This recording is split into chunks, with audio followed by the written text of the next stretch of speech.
अगर आप CAT 2024 aspirant हो एंड आपने कैट की सीरियस प्रिपरेशन अभी तक शुरू नहीं की है, then April should be the warning trigger for you. Approximately 8 months बाकी है from April till the month of November. November के एंड में होता है कैट, सो मैं 8 मंथ्स ले सकता हूँ if I fully consider this period as well.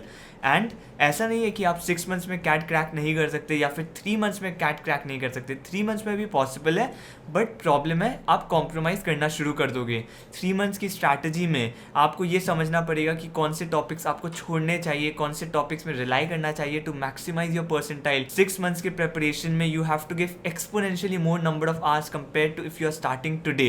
So 6 months में डेफिनेटली पॉसिबल तो होगा, बट अगर आप वर्किंग प्रोफेशनल हो या फिर आप स्टूडेंट हो एंड एग्जाम में आपके जो कॉलेज एग्जाम्स है उसमें भी काफ़ी प्रेशर रहता है, तो आप उतना आज एवरीडे नहीं दे पाओगे शायद। इसलिए अप्रैल को आप डेडलाइन मान के रखो कि आपको अप्रैल में सीरियस कैट प्रिपरेशन तो शुरू करनी ही है। अगर आप in the month of April start करते हो, so kind of 2-3 hours over the weekdays should be enough for you and 4-5 hours अगर आप वीकेंड में देते हो, that should be good enough for you. Same चीज़ अगर आप 6 मंथ्स की प्रिपरेशन प्लान पूछोगे तो this will go up to 4 hours every day and probably 5-6 hours over the weekends as well. सो वो अवॉइड करने के लिए 2-3 आवर्स देना ना every day is very convenient. वही जब 4 आवर्स एवरी डे चला जाता है, पीपल स्टार्ट लूजिंग मोटिवेशन। तो इसलिए बहुत इंपॉर्टेंट है कि आप 8 मंथ्स की स्ट्रैटेजी को seriously low and start following everything from the month of अप्रैल। और ऐसा नहीं है कि आप अप्रैल में स्टार्ट कर रहे हो तो आप कुछ कॉम्प्रोमाइज़ नहीं कर रहे हो, may be not from the syllabus point of view, but अगर आपने मेरी पहले की कैट वीडियोज़ देखी होगी दिसंबर जनवरी में जो मैंने बनाई थी, मैं आपको एक फाउंडेशनल थिंग बताता था, foundational prep for verbal, LRDI and quant. तो उसका टाइम शायद इतना नहीं है। क्वांट में definitely foundation is very important, तो वो तो आपको करना ही पड़ेगा, बट शायद वर्बल में मैं जो आपको बताता था आपकी रीडिंग हैबिट के लिए 1-2 आवर्स आप हिंदू का एटोरियल्स पढ़ सकते हो। अब उतना टाइम आप नहीं दे सकते उस पर, maybe 30 minutes maximum you have to spend on that. And LRDI में मैं आपको बताता था सुडोकू सॉल्व करना है, पजल सॉल्व करना है 1 आवर एवरी डे, आप वो सब सॉल्व कर सकते थे। अब वो फाउंडेशनल प्रिपरेशन का टाइम भी नहीं है, मैक्सिमम 15 to 20 मिनट्स आप एक इजी सुडोकू सॉल्व करने में दे सकते हो, दैट इज इट, बिकॉज अब आपको सिलेबस कवर करना शुरू करना पड़ेगा। सो इस वीडियो में मैं आपको बताऊंगा preparation road map so that आप कैट सिलेबस सितंबर मंथ तक कंप्लीट कर लो and October November will be for the mocks. बहुत इंपॉर्टेंट है कि आप तीनों सेक्शन के सभी टॉपिक्स को कवर कर लेते हो सितंबर तक, एंड मैं टॉपिक वाइज बता दूंगा आपको जो ब्रॉड टॉपिक्स है आपको कौन से मंथ में किस सेक्शन के किस टॉपिक को कब करना है। तो मैं जैसे आपको मंथ वाइज बताता रहूंगा। अगर आप सेल्फ प्रिपरेशन कर रहे हो देन डेफिनेटली उसको एज इट इज फॉलो कर सकते हो, you don't have to make any changes, it's a full proof method. But अगर आप मान लो कोचिंग ले रहे हो तो ज़रूरी नहीं है कि आपको मेरा ही जो सीक्वेंस है वो फॉलो करना है। जैसे जैसे कोचिंग में टॉपिक्स कवर होते हैं आप वो भी कर सकते हो, स्पेशली क्वांट में। May be verbal and LRDI में इतना कोई हार्ड नहीं रहता है, तो आप मेरी जो स्ट्रैटेजी है वो फॉलो कर लेना।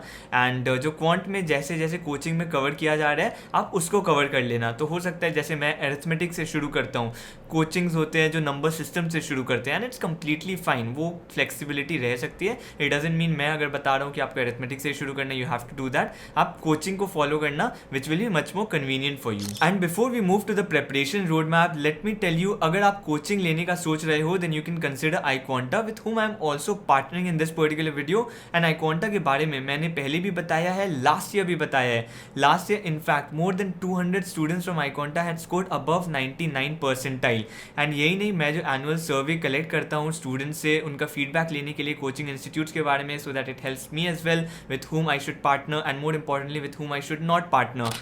उस सर्वे में भी काफ़ी अच्छी फीडबैक थी iQuanta के from their genuine students. And उसमें अगर आप रिजल्ट्स भी देखो तो काफ़ी स्टूडेंट्स ने 99.9 स्कोर किया, 99.8, 99.7 स्कोर किया है। अगर कोई इतना स्टूडेंट हाई स्कोर करे then definitely it adds a lot of value. And अभी अप्रैल में आई थिंक एडमिट का वो रिजल्ट्स भी आ जाएगा, किसको किस में एडमिशन मिला, so they will definitely have a lot of converts at 99.9 percentile to going to colleges like Ahmedabad, Bangalore, Calcutta. So I think वो भी मैं शेयर कर दूंगा आपके साथ, the iQuanta team will also share it with you. So वहाँ से भी आपको पता लग जाएगा कि उनके रिजल्ट्स एंड उनका फीडबैक कैसा है। एंड अगर स्पेसिफिकली फीडबैक की बात की जाए तो 3 जगह उनका फीडबैक काफ़ी अच्छा देखा गया है। फर्स्ट है 24/7 डाउट सॉल्विंग, जो पहले से ही है, आप जाके सिंपली ग्रुप में अपना डाउट पोस्ट कर सकते हो एंड iQuanta फैकल्टी या फिर कोई भी कम्युनिटी मेंबर आपका आपका डाउट सॉल्व कर देंगे। Second, the dual pedagogy session, that is theory and application same class में ही कवर की जाती है, so that helps a lot in problem solving. ऐसा नहीं है कि थ्योरी पढ़ा दिया and then you are finding it difficult to solve the problems, because application same class में कवर हो जाएगा।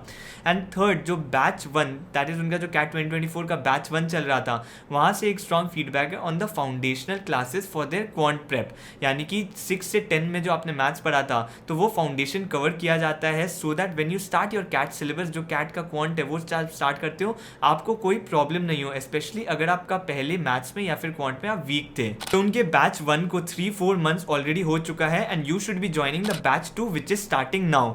अगर आप वो उनका बैच ज्वाइन करना चाहते हो, आपको मैं लिंक डिस्क्रिप्शन में डाल दूंगा, आप वहां से ज्वाइन कर सकते हो। एंड उनका एक फ्री कम्युनिटी, व्हाट्सएप कम्युनिटी भी है जहां पर आप ज्वाइन कर सकते हो एंड काफ़ी सारे फ्री वेबिनार के अपडेट्स या फिर कैट 2024 रिलेटेड अपडेट्स उस व्हाट्सएप ग्रुप में आते रहते हैं, तो आप वो पर्टिकुलर व्हाट्सएप ग्रुप भी ज्वाइन कर सकते हो। तो सभी लिंक आपको डिस्क्रिप्शन में मिल जाएंगे। एंड अब शुरू करते हैं वर्बल प्रिपरेशन के बारे में बताना। And let me tell you here the broad topics that you should cover. आप टॉपिक्स में बहुत ज्यादा कंफ्यूज मत हो जाना कि मुझे वोकैबुलरी भी कवर करना है, ग्रामर भी कवर करना है, ये सब मत सोचना। Broadly try to think on the basis of the type of questions that come in the CAT paper and आप वैसे कवर करने का सोचो सिलेबस। तो ब्रॉडली जो टॉपिक्स देखे जाते हैं कैट पेपर में वो होते हैं reading comprehension which is the most important. आप अगर ये कवर कर लोगे तो आपका वर्बल ऐसे ही इंप्रूव हो जाएगा।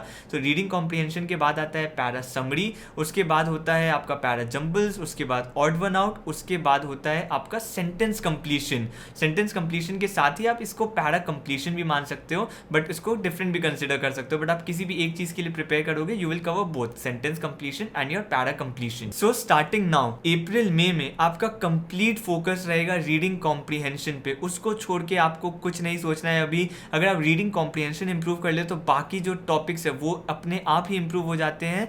सो इसलिए कंप्लीट फोकस आपका रीडिंग कॉम्प्रिहेंशन पे रहेगा। एंड उसके लिए आपको क्या करना है, 30 मिनट्स आपको देना है हिंदू पेपर रीड करने में। मे बी 20 मिनट्स भी आप उसको मान सकते हो, डिपेंडिंग ऑन आप कितना जल्दी रीड करते हो या फिर कितना स्लो रीड करते हो। 20 to 30 मिनट्स देना। एंड उसके साथ साथ आप दोगे another 30 minutes for solving real RCs. और आरसीज आप कहाँ से सॉल्व करोगे, या तो एक बुक है RC 99 वहां से सॉल्व करोगे, या तो एक और बुक है GMAT मैनहट्टन सीरीज, वहां के रीडिंग कॉम्प्रिहेंशन वाला बुक ले लेना, वहां से सॉल्व करोगे, या फिर आप सॉल्व करोगे पर्टिकुलर जो मॉक्स या फिर सेक्शनल्स होते हैं आपके कोचिंग इंस्टीट्यूट्स के थ्रू प्रोवाइडेड, उनका जो टीचिंग मटेरियल रहता है, या फिर वहां से सॉल्व करोगे। बट आपको 30 मिनट्स देना है for solving the RCs. So April and May का प्लान सॉर्टेड है, मैंने बता दिया है आपको क्या करना है। बाकी चीजों में टाइम मत वेस्ट करना अभी वर्बल प्रिपरेशन में, like studying vocabulary, lot of vocabulary. अभी टाइम नहीं है, वो 1 साल से ज्यादा होता तो मैं रेकमेंड कर सकता था, बट अभी वोकैबुलरी में ज्यादा टाइम मत देना। वो आप जैसे हिंदी एडिटोरियल्स या फिर कोई भी न्यूज़पेपर के एडिटोरियल्स रीड करोगे तो ऐसे ही आपकी वोकैबुलरी इंप्रूव हो जाएगी। Try to make out the meaning of the words while you read, या फिर check out the meaning in the dictionary. Vocabulary जितनी इंप्रूव होती है दैट इज गुड इनफ। आप वर्ड्स को मेमोराइज करके आप अभी इतना रिटर्न वो नहीं देगा आपको, सो इसलिए वोकैबुलरी पे उतना ज़्यादा फोकस मत करो। उसके साथ साथ आप जून में स्टार्ट कर देना थ्योरी पढ़ना बाकी टॉपिक्स की, that is your para summary जो है, पैरा जंबल्स है, उनके टॉपिक आप पढ़ना शुरू कर सकते हो, या फिर कोई भी स्टैंडर्ड बुक ले सकते हो, या फिर आप यूट्यूब पे भी उनका थ्योरी पढ़ सकते हो। मैक्सिमम 2 वीक्स में सभी टॉपिक्स की आपकी थ्योरी कवर हो जाएंगे। इनफैक्ट पैरा जंबल्स के लिए मैंने कैट के पहले एक वीडियो बनाया था which will tell you all the tricks how to solve a para jumble, आपको अप्रोच कैसा करना चाहिए। आप उसका देख के आप 10 मिनट्स में आपका फुल थ्योरी कवर हो जाएगा, उससे ज्यादा चीजें नहीं चाहिए होती है। तो जून में मान लो आपका कंप्लीट वर्बल का सिलेबस कंप्लीट हो जाना चाहिए। जुलाई, अगस्त एंड हेंसफोर्थ आपका जो प्रैक्टिस रहेगा that is completely on your RCs and sectionals and mocks. बस वर्बल में प्रॉब्लम सॉल्विंग चलता रहेगा, आपको सोल्यूशन देखना है, ट्राई करना है सोचने का कि आप कैसे सही ऑप्शन मार्क करोगे। एंड स्पेशली वर्बल में बहुत इंपॉर्टेंट होता है finding out the incorrect option, कि वो इनकरेक्ट ऑप्शन है क्यों। तो बस आप प्रैक्टिस करते जाओगे एंड एनालाइज करते जाओगे कि कोई करेक्ट ऑप्शन है तो वो क्यों करेक्ट ऑप्शन है, इनकरेक्ट ऑप्शन है तो वो क्यों इनकरेक्ट ऑप्शन है। And that will be your prep plan from the month of जुलाई। तो इससे पहले मैं नेक्स्ट सेक्शन में जाऊँ, मैं आपको ओवरऑल प्लान समझा देता हूँ एवरी डे का। सो आप 3 आवर्स एवरीडे अगर सोचते हो देने का, देन 1.5 आवर आपका जाएगा क्वांट में। आपको एवरीडे क्वांट तो डेफिनेटली करना है, तो 1.5 आप क्वांट में दोगे एंड 1.5 आवर आप दोगे वर्बल एंड LRDI में कंबाइंड। या तो दोनों सब्जेक्ट्स आप सेम डे पढ़ सकते हो, या फिर इसको ऐसे स्प्लिट कर लो कि for 4 days in a week you would give only LRDI for 1.5 hour and the rest 3 days you will do verbal for 1.5 hour। आप ऐसे भी स्प्लिट कर सकते हो। तो 7 days a week 1.5 hour आपका क्वांट चलेगा, 4 days अ वीक आपका LRDI चलेगा एंड 3 days आपका वर्बल चलेगा। सो LRDI प्रेपरेशन के लिए आप ये टॉपिक्स आपको कवर करने आप स्क्रीन में देख सकते हो, एंड इन टॉपिक्स के लिए आप पॉज कर सकते हो, स्क्रीनशॉट ले लेना। इन टॉपिक्स की थ्योरी आपको कवर करने हैं एंड अप्रैल मई में आपका इन सारे टॉपिक्स का थ्योरी कवर हो जाना चाहिए। थ्योरी में बहुत ज़्यादा टाइम नहीं लगना चाहिए, मैक्सिमम 2-3 days में आपको एक क्विक रीड करना है। मैक्सिमम 1 hour 2 hours में आप एक टॉपिक्स कवर कर सकते हो थ्योरी, बिकॉज आप बस थ्योरी पढ़ोगे, एग्जाम्पल प्रॉब्लम सॉल्व करोगे, दैट इज इट। ऐसा नहीं है अप्रैल मई में आप कंप्लीटली थ्योरी में भी दे दोगे। आप डिफिकल्ट जो प्रॉब्लम्स होते हैं, जो बेसिक प्रॉब्लम्स होते हैं एक्चुअली, वो सॉल्व करते रहोगे, एग्जाम्पल प्रॉब्लम सॉल्व करते रहोगे। एंड जून से कंप्लीट फोकस आपका LRDI में रहेगा प्रॉब्लम सॉल्विंग पे। एंड प्रॉब्लम आप कहाँ से सॉल्व करोगे?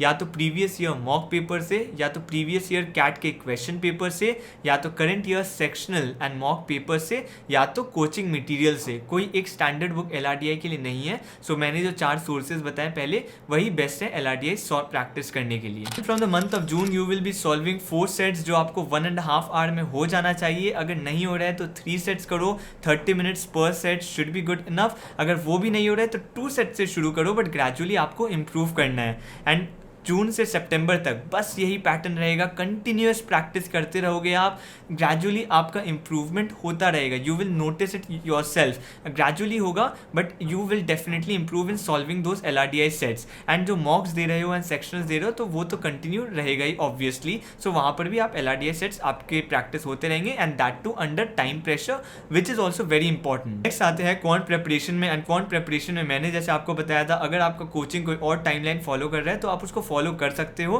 बट मेरा टाइमलाइन भी काफ़ी सिंपल है। आप अप्रैल मई में कवर करोगे अरिथमेटिक। अरिथमेटिक बहुत इंपॉर्टेंट टॉपिक है क्वांट में, मैक्सिमम क्वेश्चन अरिथमेटिक से आते हैं, एंड थोड़ा सा ब्रॉड भी है, बट ईजी टॉपिक्स भी होते हैं अरिथमेटिक में, बहुत हाई स्कोरिंग टॉपिक्स भी होते हैं। तो अप्रैल मई में आप कवर करोगे arithmetic, so that you become really strong. उसके बाद जून में कवर करोगे नंबर सिस्टम, जुलाई में कवर करोगे आप अलजेब्रा, अगस्त में कवर करोगे geometry, and September, with in the first 2 weeks of September itself you should have covered your modern maths, that is your permutation, combination and probability. मतलब आपका mid सितंबर तक complete quant syllabus भी complete हो जाना चाहिए। Quant की preparation भी मैंने जैसे बताई, एवरीडे 1.5 आवर आप देते रहो, कुछ टाइम दो उस पर्टिकुलर टॉपिक की थ्योरी कवर करने में, but at the same time उसके प्रॉब्लम्स भी सॉल्व करो, because problem solving and theory पढ़ना दो बहुत अलग स्किल होते हैं। तो आप थ्योरी पढ़ो, साथ में एग्जाम्पल प्रॉब्लम्स एंड बुक के कुछ प्रॉब्लम सॉल्व करो, उसके बाद आप सेक्शनल्स करो। एंड जैसे जैसे आप आगे बढ़ते जाते हो, for example in the month of अगस्त, ऐसा नहीं है कि आप अरिथमेटिक पूरा ही छोड़ दोगे, तब भी उसके कुछ सेक्शनल्स प्रैक्टिस करते रहना, so that you are in the habit of solving those things. ये थे 3 सेक्शन की स्ट्रैटेजी। अब मैं आपको मॉक्स के बारे में बता देता हूँ। अगर आप सच में अभी फ्रेश स्टार्ट कर रहे हो, आपने कुछ भी नहीं पढ़ाई की है, देन अप्रैल मई जून में आप जितना भी कवर करोगे सिलेबस, जुलाई से आप डेफिनेटली मॉक्स शुरू कर लेना। एवरी वीक 2 मॉक्स, या फिर अगर 2 मॉक्स नहीं हो रहा है, बहुत पीछे हो, 1 मॉक तो आपको एवरी वीक देना ही है, बट प्रेफरेबली उसको 2 मॉक्स ही रखो एटलीस्ट। मतलब सिलेबस कवर नहीं भी है तो 2 मॉक्स ही रखो, because it's very important for you to realize the level you are in, because उससे एक और मोटिवेशन भी आती है to study and complete the theory that you have not covered so far. तो 2 mocks every day from the month of July आपका शुरू हो जाना चाहिए। जुलाई में, अगस्त में आप डेफिनेटली 2 मॉक्स करोगे एवरी वीक। सितंबर से अगर पॉसिबल हो तो उसको 3 मॉक्स एवरी वीक कर देना, that will really help you improve. अक्टूबर में तो 3 मॉक्स पर वीक देना ही है, नो क्वेश्चंस देयर। एंड नवंबर में अगेन आप स्लाइटली डिक्रीज कर दोगे, बिकॉज एग्जाम का मंथ है, you want to little bit chill लेना है, इजी लेना है, तो 2 मॉक्स पर वीक आप करोगे। लास्ट वीक में तो मैक्सिमम 1 और 2 मॉक्स ही दोगे लास्ट 2 वीक्स में। सो नवंबर थोड़ा चिल रहेगा, बट ओवरऑल आज जैसे मैंने मॉक्स का प्लान बताया वो बहुत इंपॉर्टेंट है। याद रखना, मॉक्स बहुत ज़्यादा इंपॉर्टेंट होते हैं to get a good percentile. आप कितना भी थ्योरी पढ़ लो, एप्लीकेशन क्लासेस कर लो, कुछ भी कर लो, अगर आप सही मॉक्स नहीं देते हो, you will not be able to score well. And mocks को कैसे अप्रोच करना है, कैसे एनालाइज करना है, जब टाइम आएगा मैं उसके लिए भी वीडियो बना दूंगा। सो डेफिनेटली अगर आप कैट 24 एस्पिरेंट हो, सब्सक्राइब कर लो, so that you keep getting such notification. And I hope इस वीडियो से आपको कंप्लीट क्लैरिटी मिल जाएगी कि 6 मंथ्स में, that is in by the month of September, सितंबर आपको कैसे अपना कैट सिलेबस कंप्लीट करना है फॉर ऑल द 3 सेक्शंस, किस मंथ में क्या पढ़ाई करनी है, कौन सा टॉपिक्स कवर करना है, सब कुछ समझ में आ गया होगा. So as I had said before, April is a very important month to start your preparation. So अगर आपने अभी तक नहीं किया है तो प्लीज़ शुरू कर लो. इस वीडियो के लिए इतना ही था. See you in the next one.